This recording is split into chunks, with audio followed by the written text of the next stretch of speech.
Bwana Yesu asifiwe, na kukaribisha katika kipindi cha leo, na somo letu la leo linasema kuahidiwa vitu na jinsi ya kupata kwa wafalme au watu wakuu. Mara nyingi watu wamekuwa wakiahidiwa vitu, kupewa magari, kupewa nyumba, kupewa viwanja, kupewa biashara, kupewa kazi au kufanikishwa katika jambo fulani, lakini mpaka leo hilo jambo halijatimia. Lakini mpendwa, nataka leo tujifunze kitu. Pale unapoahidiwa vitu, cha kwanza kabisa ni kuomba. Kabla hujafanya chochote, hakikisha umeomba. Lakini cha pili, kuomba pia kizuizi chochote kisije kikatokea. Tumwangalie mtumishi wa Mungu Nehemia 2:4. Biblia inasema, ndipo mfalme akaniambia, una haja gani unayotaka kuniomba? Basi nikamwomba Mungu wa mbinguni. Hapa tunamuona mtumishi wa Mungu moja kwa moja, una haja gani? Mfalme anamwambia Nehemia, una haja gani nikusaidie? Una tatizo gani nikusaidie? Maana mfalme alimuona ana huzuni wakati anampa divai. Tasoma pale katika Nehemia 2:1 utapata ile habari. Wakati anampa divai, akaona sura yake ikiwa ina huzuni, wakati hana ugonjwa. Cha kwanza yeye akaenda akamuomba Mungu.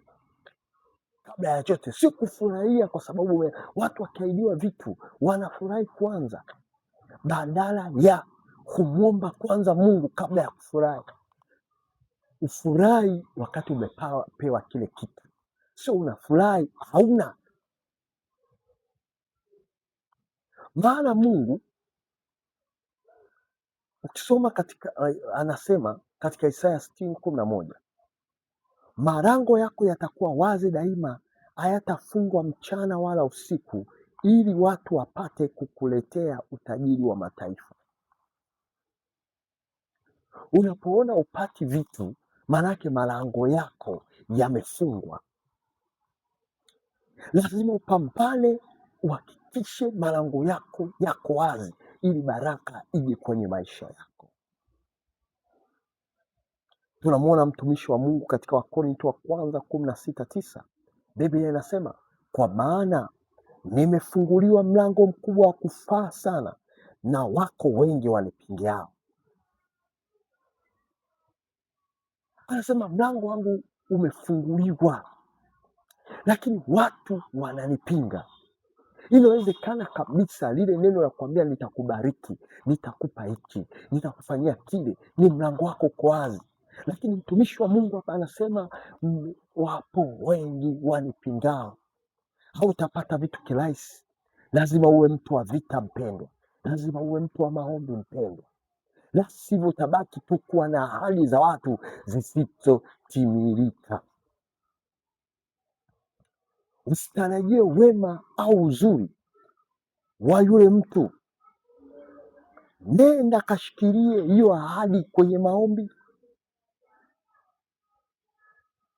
Na mpendwa, lazima ujue kabisa hili malango yako wape yakupe vitu. Kinachowafanya watu wakupe vitu ni mkono wa Mungu ulio juu kwenye malango yako. Nehemia 2:8 anasema, nipewe waraka wa Asafu mwenye kuutunza mwito wa mfalme, ili anipe miti ya kufanyizia bolti kwa malango ya ngome ya nyumba na kwa ukuta wa mji na kwa nyumba nitakayoingia. Naye mfalme ukaniambia, kwa mkono mwema wa Mungu wangu.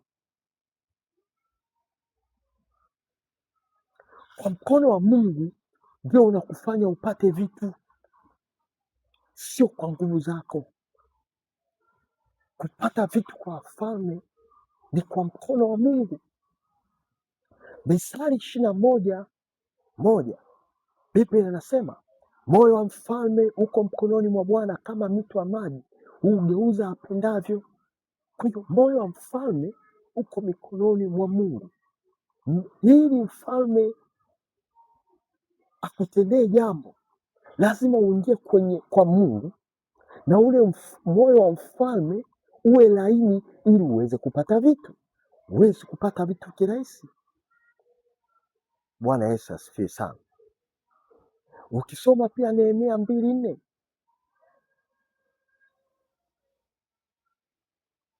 Biblia inasema, ndipo mfalme akasema, una haja gani unayotaka kuniomba? Alimwambia baada ya yale maombi yaliyofanywa. Sio hivi hivi mpendwa, unataka kitu cha kwanza mwambie Mungu. Kuna watu mnapotezaga kupewa vitu na watu hawaletee vitu, mnapotezeaga hapo.